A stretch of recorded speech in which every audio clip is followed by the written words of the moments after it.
Okay, welcome to everybody who has logged in. It's just 1 minute past 2, so we're going to go ahead and get started. If you are not able to hear, please just send a quick chat and let me know. We'll be communicating primarily by chat. So when you have questions, I have the chat menu open on the side. So I can be monitoring your questions as you go. And so once you have questions, if you just type them in, I'll answer your questions as we go through this discussion. The way this discussion is formatted, I have information and then a section of time where we can talk about whatever questions you have that are related to those topics that I've outlined, and then we'll go to the next topic and then do questions, next topic, do questions, excuse me, as we go, so that we can make sure that we're answering everybody's questions. And with that, we will begin. So here's our basic agenda. So we're going to look at the upcoming dates and deadlines. We'll talk about test preparation. So these are the things that need to be done prior to test administration date. Then we'll talk about test administration, so the actual testing dates, and then resources, places where you can get additional information, and really kind of the key elements for things that are the most helpful. So let's start with things that you guys need to keep on your calendar kind of front and center for the next little while. So February 21st, this is the last day to enroll students and order additional testing materials for the February 27th testing day. So this means if you have students who come to your school, maybe they just moved in, maybe they just transferred, if they come before February the 21st, you can still add them into Pearson Access Next and order additional materials for them. If they come after February 21st, then you'll need to wait until February 28th to order materials for them for the March 20th testing. Now again, this is talking about paper testing. For online testing, you have a testing window. So as you're going through, if you have students that are coming, let's say you're doing online testing, and you have a student that shows up on February the 22nd. When you're doing late testing for students who are doing online testing, once you're outside of the testing window for online testing, they're going to need to do paper testing. So this February 21st date becomes really important for that initial testing window. So both for online and for the paper testing. By February 26th, you're going to want to complete the non-test portions for paper testing. So these are the answer booklets where students are going through and they're completing the survey questions about their interests and their high school preparation, things like that. And the deadline for doing this for online testing, because the online testing has a window, is 4 school days after the testing window ends.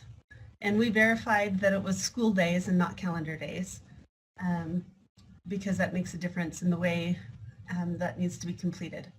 So because the online testing window ends on a Thursday, this means that if you're doing online testing, this non-test portion needs to be completed by the following Wednesday, which I believe is March the 14th. And then other things to be completed by the 26th, room supervisor and proctor trainings, and gathering all of your needed room prep. So if you need to add clocks in the rooms, timers, things like that, pencils. So all of those items need to be done by the 26th. Another thing to pay attention to is if the rooms have anything that could be considered an aid for testing on the bulletin boards or on the walls. So for example, if there are, if it's a room that might be used for a math classroom and there are math facts or other things like that up on the wall, those things would need to be covered up. And just using a piece of butcher paper and taping it over the poster is a good way to be able to block those. So those are 21st and 26th. Any questions on those particular items?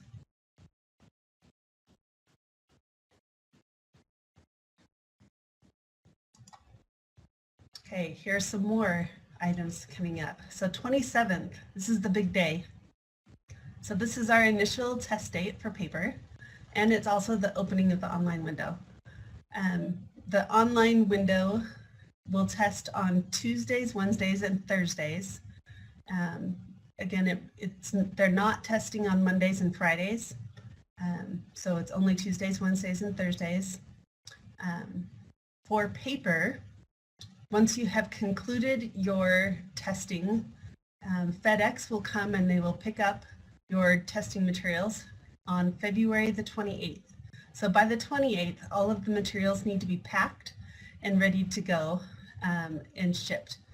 And the instructions for how that needs to happen are in your testing administration manuals. And it tells you exactly which folders to put them in, what order they need to be packed in the boxes. And it tells you how to stack them so that they're stacked the way ACT is expecting to see them when they go to unpack the boxes to make sure that everything is there.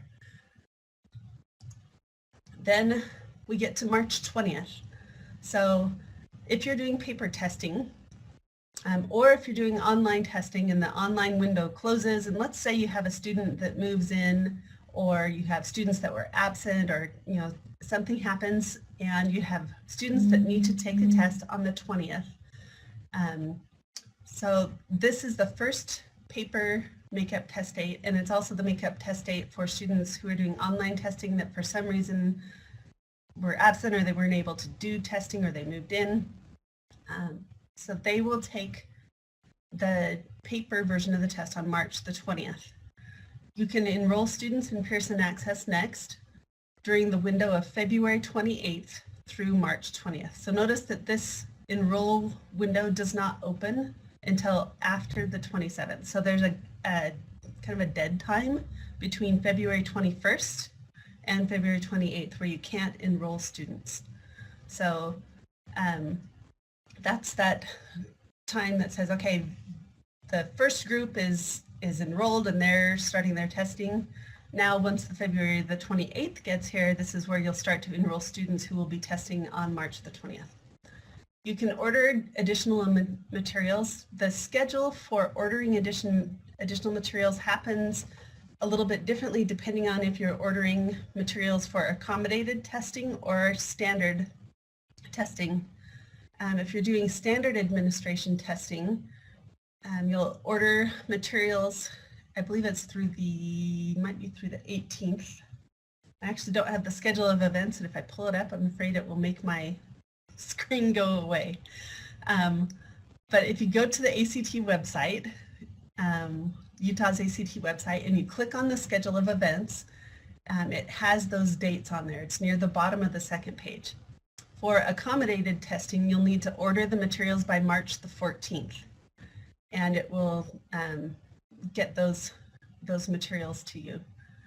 So you'll find that there are different deadlines depending on what type of testing is being done on the 20th. Again, the pickup date for the March the 20th administration is the next day.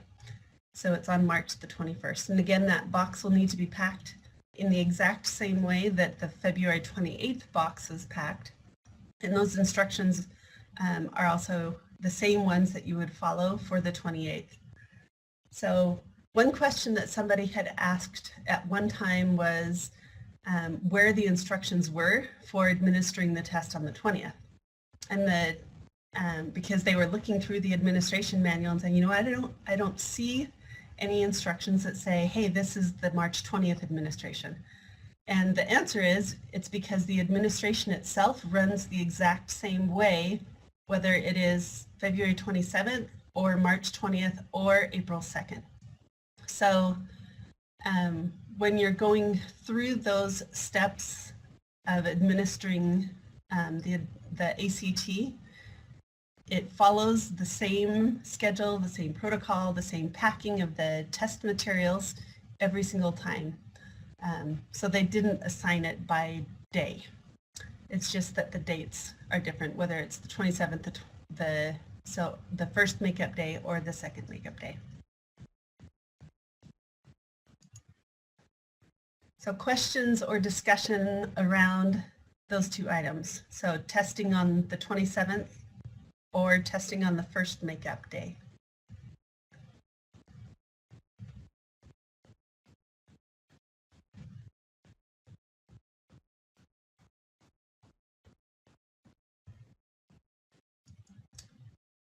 Okay, let's talk about preparation items. So things to pay attention to are making sure that you've got enough proctors and room supervisors. For your standard time administration, that's 1 per 25 students. So if you have 25 students assigned to a room, that means you don't necessarily need to have an additional proctor. The room supervisor meets that ratio requirement. However, a lot of times it's easier to have the room supervisor checking students in, looking at their ID, and the proctor seating the students. And then if you have a situation where maybe the room supervisor needs to step out and use the restroom or something, you still have enough people to meet that requirement. That's also a good opportunity to have a roving proctor who can go from room to room and help out where needed. But that 1 to 25 ratio still needs to be there at all times. On the accommodated testing, the ratio goes down, and it goes down to 1 per 10 students. And this becomes really important because the way the accommodated testing is different this year on timing code 6 is that the timing code 6 is self-paced. So that's the time and a half. So instead of giving students a 60-minute block on what was a 40-minute section, students have 5 hours to complete the standard 4 test sections. And but each student has to have the time that they are completing their sections recorded on an individual basis. And so it becomes more time intensive. One person proctoring that would be just too much to do. So it needs to be at 1 per 10.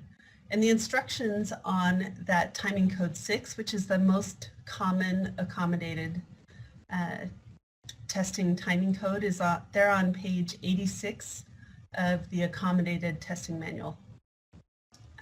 And that's when I really recommend reading carefully and reading over it a couple of times just to make sure you feel comfortable with what that needs to look like, because it doesn't look the same as the standard administration where there are set time blocks for each test. So there's not a set time block for math and for reading and for science.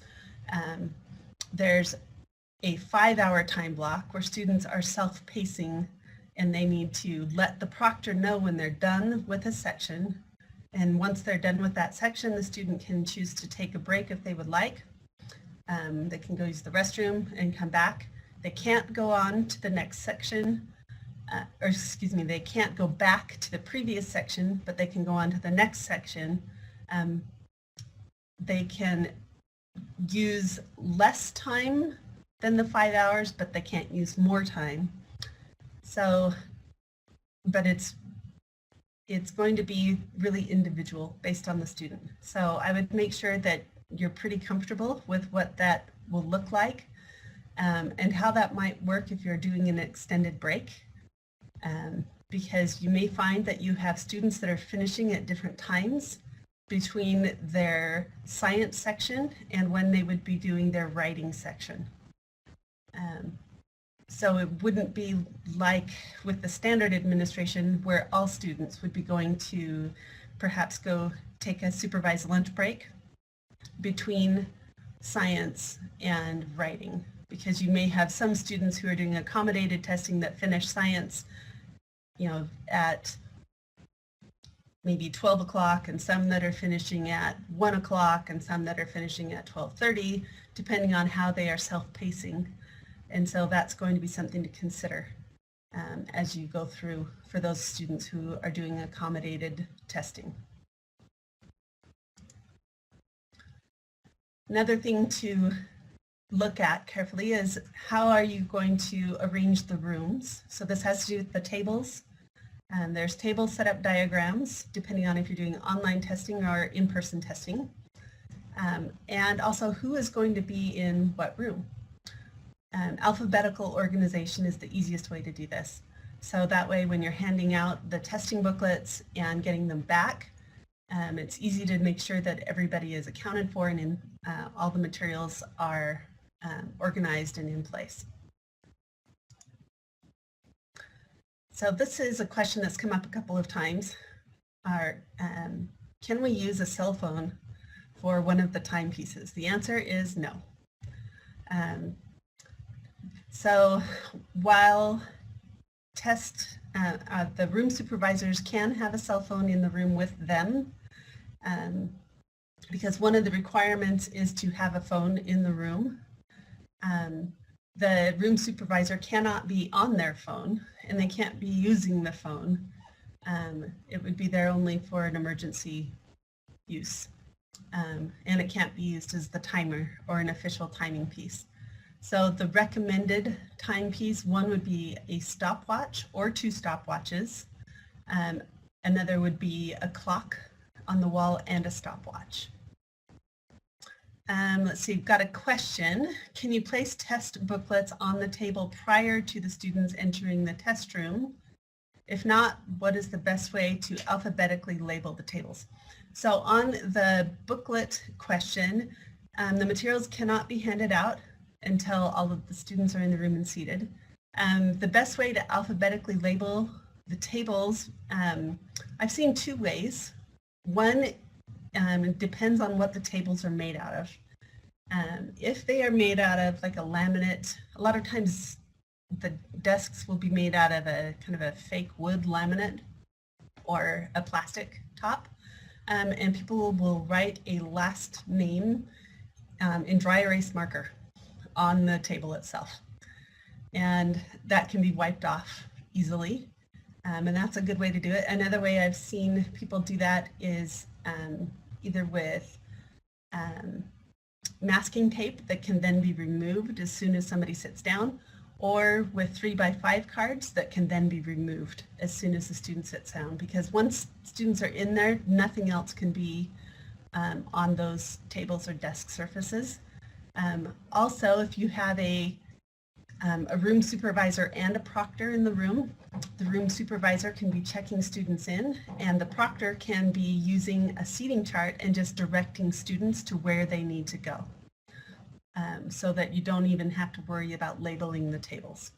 So they come in and the room supervisor just points to the seating chart and where that student is, and then they verify on the seating chart that the student is where they are supposed to be.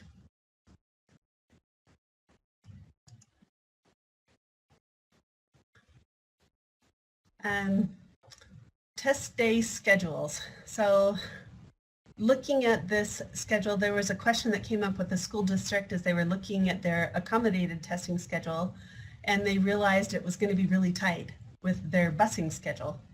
So really taking a close look at what is your schedule going to look like. Are there things that you need to consider?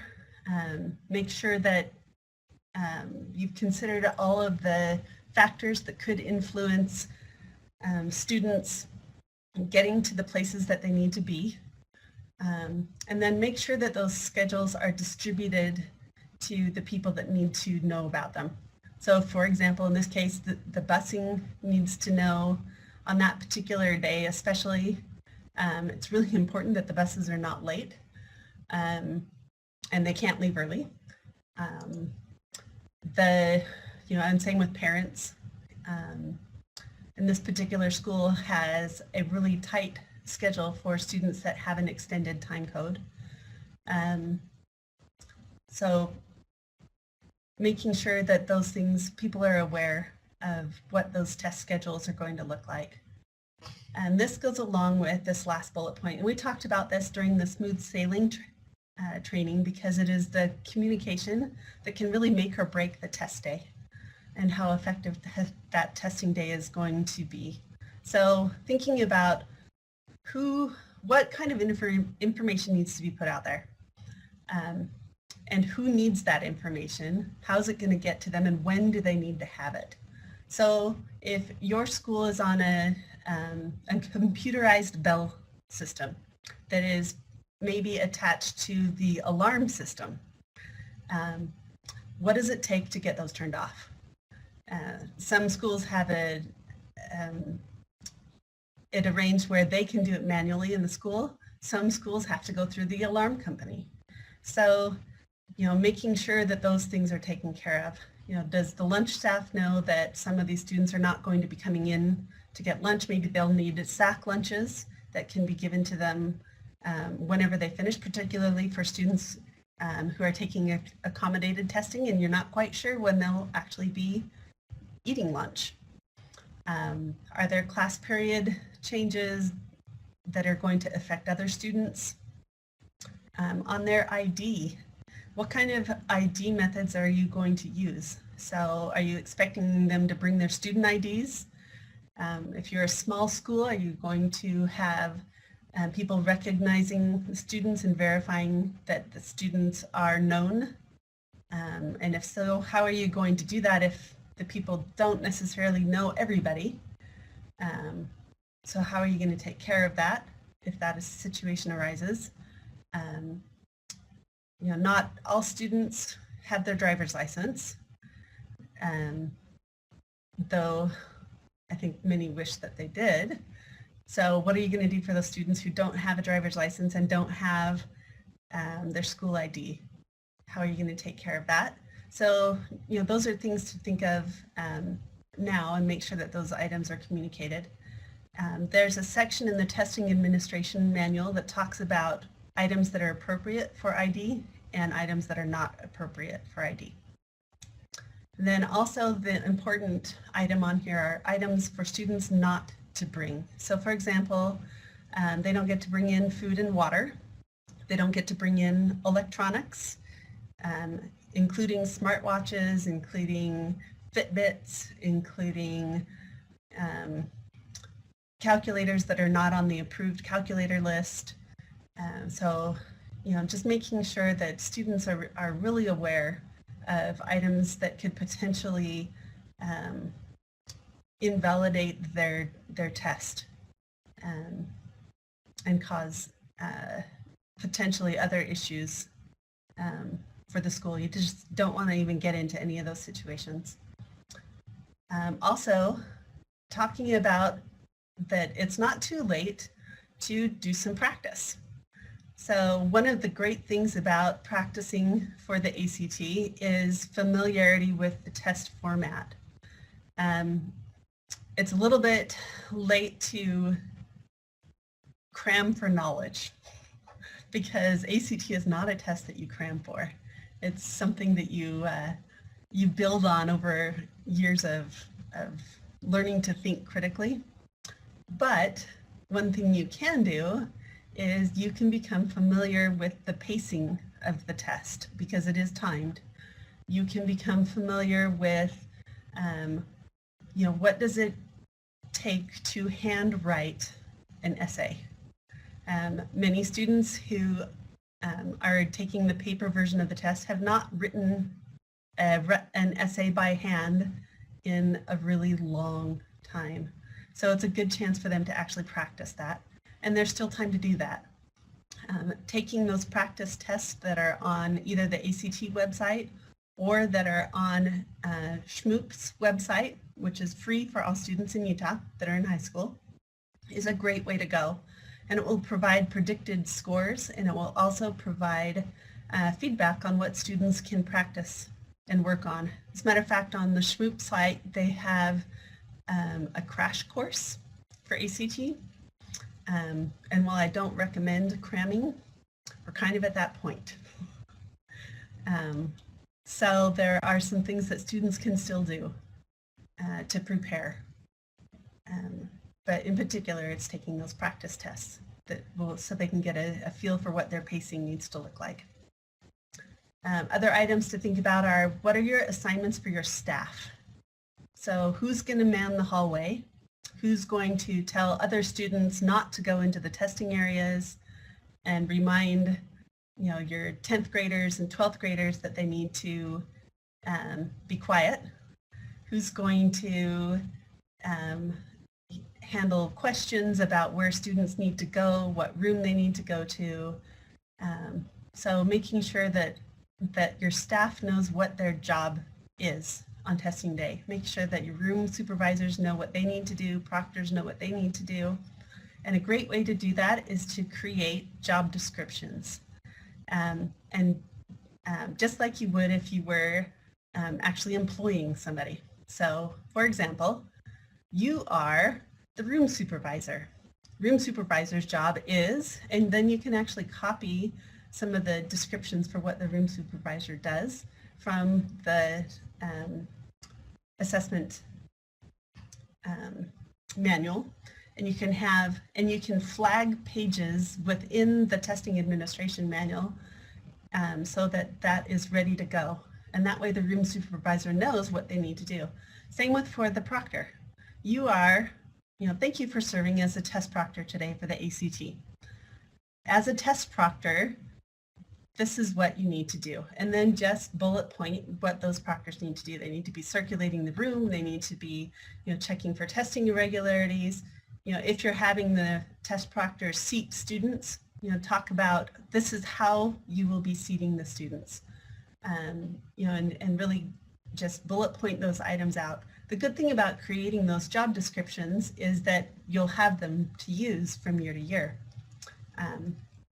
And so you can just print them off for the next year. The last bullet point on here is make sure that this communication happens. So when schools struggle with ACT administration, the biggest issue is that this communication part of who needs to do what by when and how it will happen didn't happen. And so by proactively identifying what things need to be communicated and how those things are going to occur, you can avoid a lot of those problems. So from that section, what questions you guys have, items you want to discuss that raise any wonderings?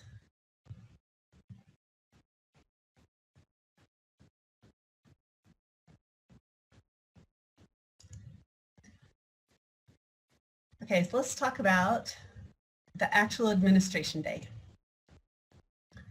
So on administration day, your proctors and room supervisors are going to need to know where do they need to be and when. So there's a meeting that you'll have, a briefing meeting before the testing begins, and your room supervisors will need to pick up the testing materials for the students that they're supervising. That's when having them organized in alphabetical order makes it easy to hand those materials out. And in the smooth sailing training, I talked about having those available in like a basket or some kind of folder system, however you want to organize that, but something where everything can be set out in one easy to pick up and distribute place. So something that has pencils and anything that might need to be handed out all at the same time together. For online testing, you're going to want to make sure that your computers are all set up, that they are plugged in. So the testing window, the amount of time that it takes to actually complete the tests, if you're doing online testing, can take longer than some laptop batteries will last, especially if they are older laptops. They tend to struggle to keep their charge, at least some of them do. And so if you need power strips, if you need looking logistically at what do we need to maintain our computers power supply for all of these different computers in the rooms and still maintain the seating arrangements required by ACT. May require some logistical extension cord plug strip arrangement. So make sure that those have been planned and that they're ready to go. That your test sessions are loaded, that the room supervisors are ready to start the sessions and that they know how to do that. So sometimes room supervisors have also done like the SAGE testing where they've started and ended sessions on SAGE, and so they're a little bit familiar with what it looks like to manage sessions from a proctoring point of view on a computer.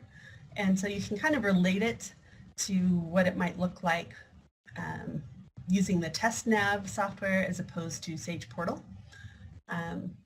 But just make sure that your room supervisors for online testing are prepared to know where they need to go and how they're going to do that. Also make sure that you have a tech person who is ready and available to help with troubleshooting issues. This key part of make sure that they're available. The tech person shouldn't be off-site somewhere else. They shouldn't be multitasking. You'll probably need to make it pretty clear to your tech person that you're going to need their full attention, especially when things are first getting up and running in the morning, to troubleshoot anybody who's having difficulty getting online. The other is making sure you have your ID checking plan, which we talked about briefly earlier, and your calculator plan. What calculators are you planning to have your students use? Are you providing them? Are they providing them? And how are students going to know which calculators are appropriate for them to use? And then make sure that your testing administration manuals are flagged and ready to go. Post-it notes are a great way to do that. So if you just flag where the start page is with the instructions, I've also seen highlighted where the testing coordinators will go through and they'll just take a highlighter and quickly just bracket the instruction areas that the room supervisors will need to use to administer the test, and that way they aren't searching through the testing administration manuals. So on this particular page with the content, are there questions that you have? Anything you want to talk about? Information that you need more information on?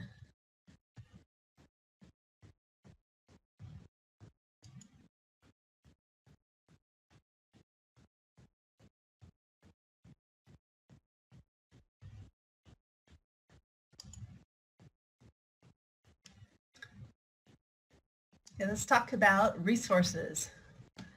The best resource is Utah's ACT website. So on this website, this is the main website that has the 7 pull-down menus, and within each of those menus there are several hyperlinked documents. Right now, the primary location of the items that we're using are on pull-down menu 4 and pull-down menu 5. 4 is the final preparation items, 5 is administering the test.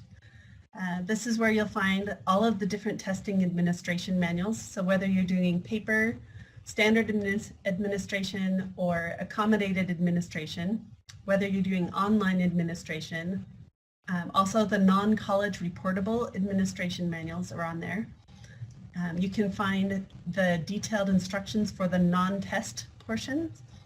In particular, that's useful for the people doing online testing because there's a good set, it's a 4-page set of instructions for the non-test portion for online testing that I think is really helpful.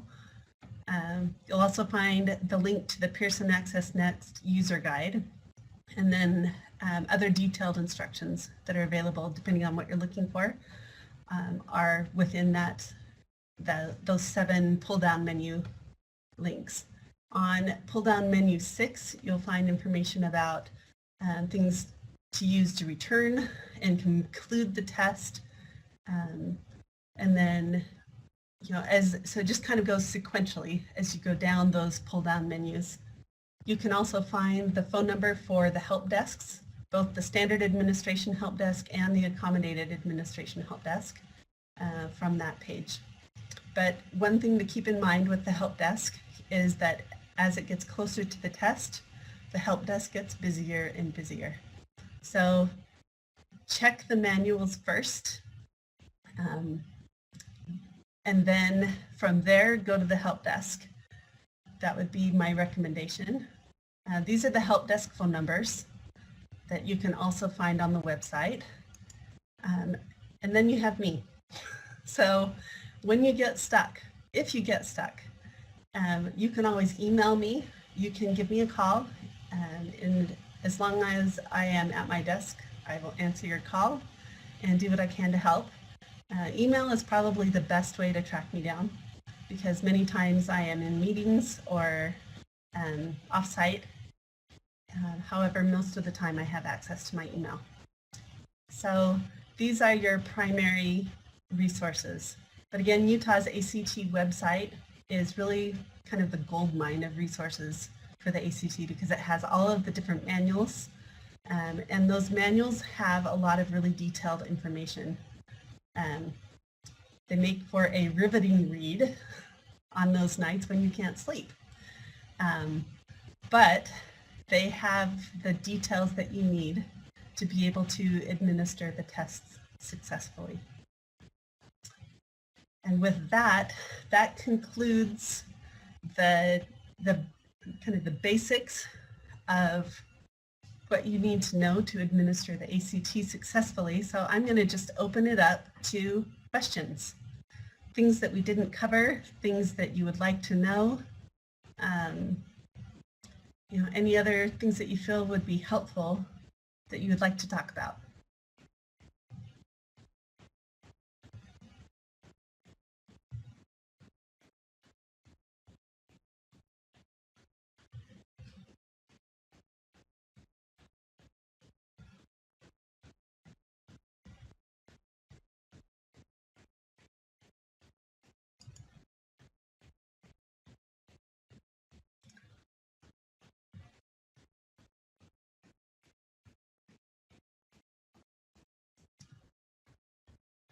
Okay, I think I'm feeling kind of good that people are feeling comfortable.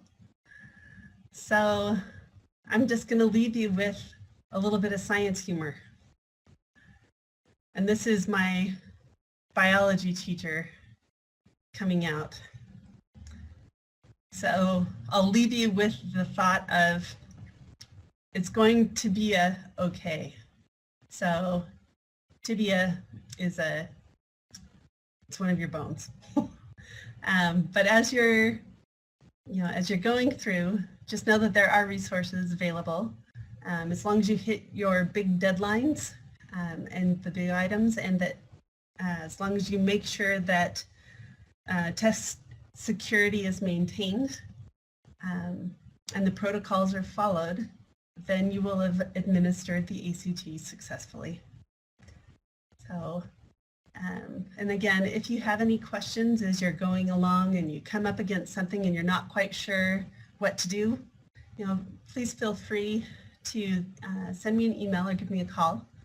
And I'll either direct you to the place to find the information, or if it's something that I need to check on because I'm not sure, I will track it down. So before I let you guys go and enjoy the rest of your Thursday afternoon before the long weekend, if anybody has anything they would like to ask, I will pause, give you some thinking time.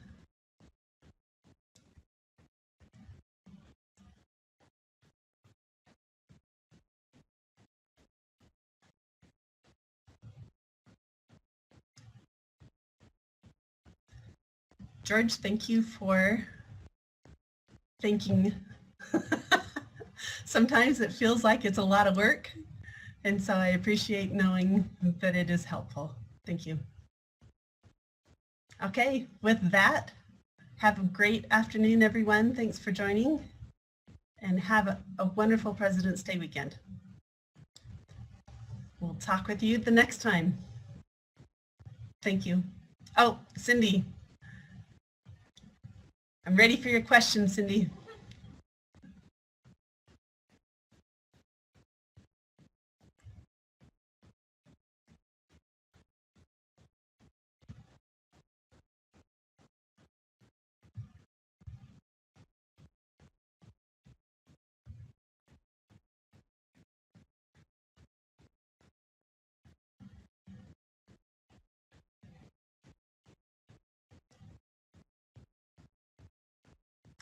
Okay, question. So if someone does get stalled, does the whole group just wait until the problem is resolved?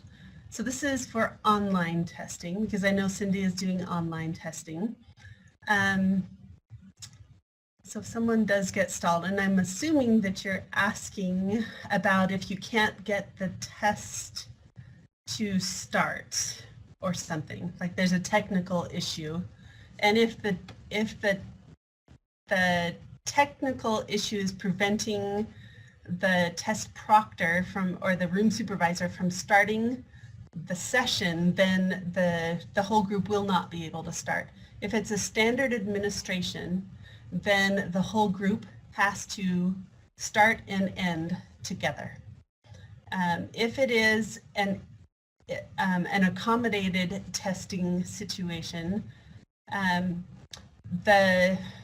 it will depend on the student's accommodation code and what they are approved for. However, the entire school should start at the same time. Let's see, question, where do I get the passcode for extending the writing time? Are you talking, Cindy, about for the accommodated testing?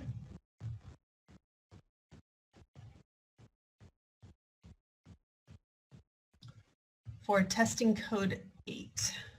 We look in the administration manual.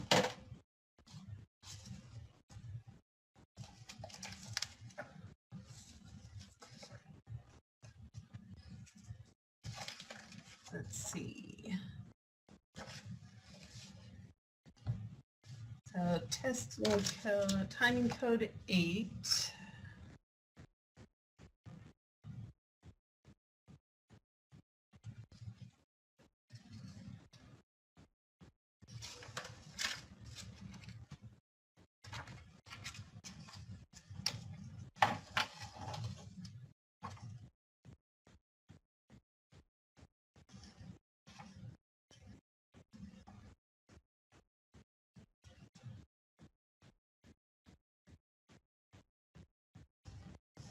So this should be sent,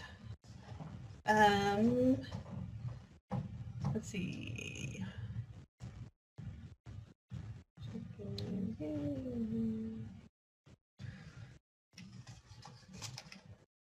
Let me see where it will be sent.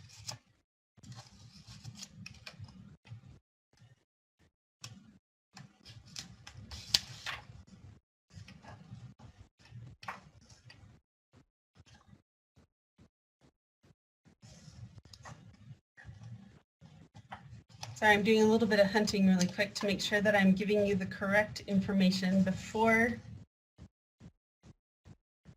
I tell you what I think I remember.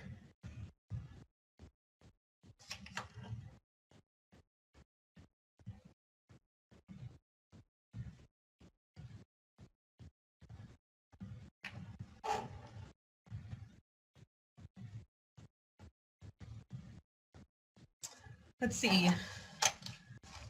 I believe they are retrieved from Pearson Access Next.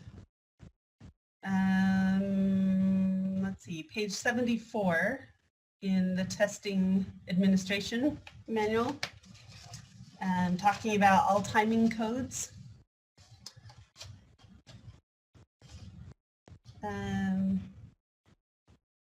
Yeah, so you need to have retrieved the seal codes from Pearson Access Next. And then those are the codes that will allow students to have the appropriate amount of time. Timing 8 code password for timing 8 code rooms only. I'm assuming that's one you're talking about, right? Let's see. They're allowed 40 minutes when it times out, so we have to get 40 more minutes. Don't know where to get that code. Somewhere call ACT first thing before we begin the test. Yes. Yeah, so timing code 8, you will need an additional code to extend that test time. And as I am looking through the testing manual right now, Cindy, what I'll probably need to do is find it, because I'm not finding it as I'm scanning and talking at the same time. So what I will do is put it on the ACT communications email and send that out as soon as I locate that exact piece of instruction.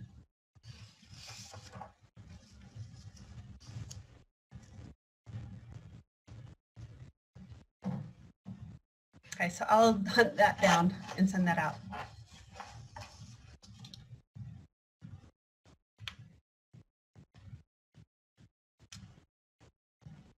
Okay, I'm ready for your second one.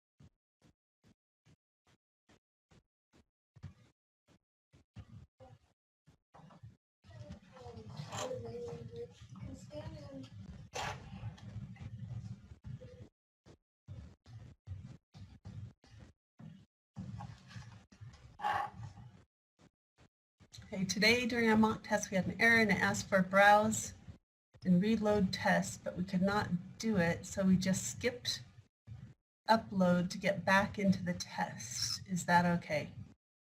That is a good question, and I don't know the answer to that question. That would be a good question to call the ACT Help Desk with, because that's a technical question. So I would give them a call and tell them that this was the error that you got, and go through those steps with them, because that's not one I'm going to be able to answer for you. They'll need to probably look at the computer side of that and look up your account to see what happened.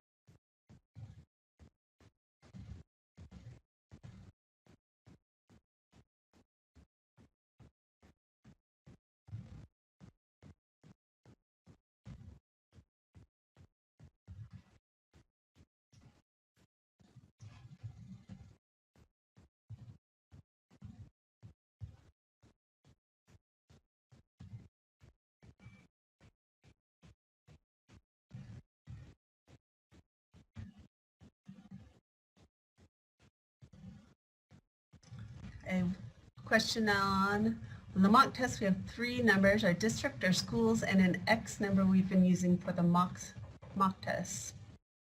Is that X number anything we use for the real test? I'm assuming that the X number is probably the same thing that is box S on the paper administration. And box S on the paper administration is a district or student ID number that would be a school ID number. So except you've already got a district and school number.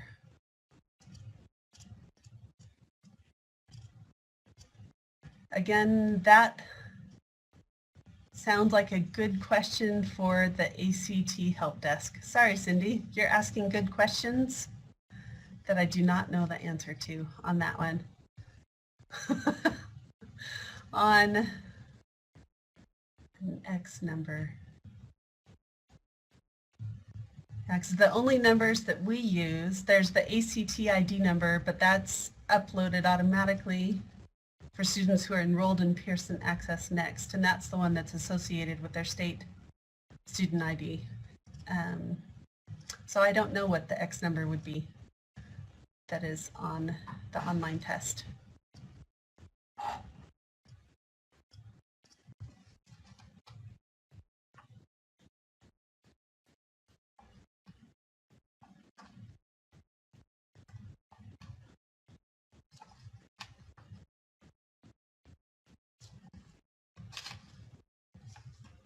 I'm looking through the online test manual.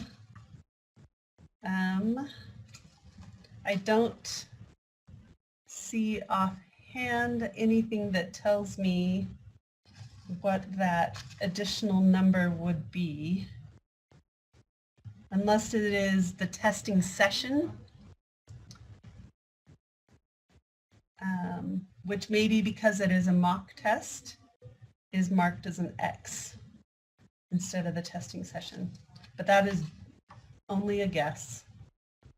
So I would give them a call.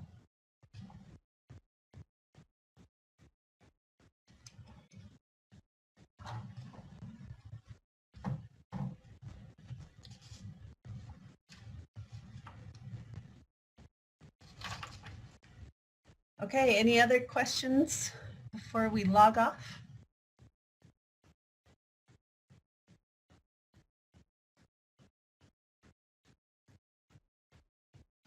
Okay, thank you everybody. Have a very happy Thursday, and we'll talk to you next time.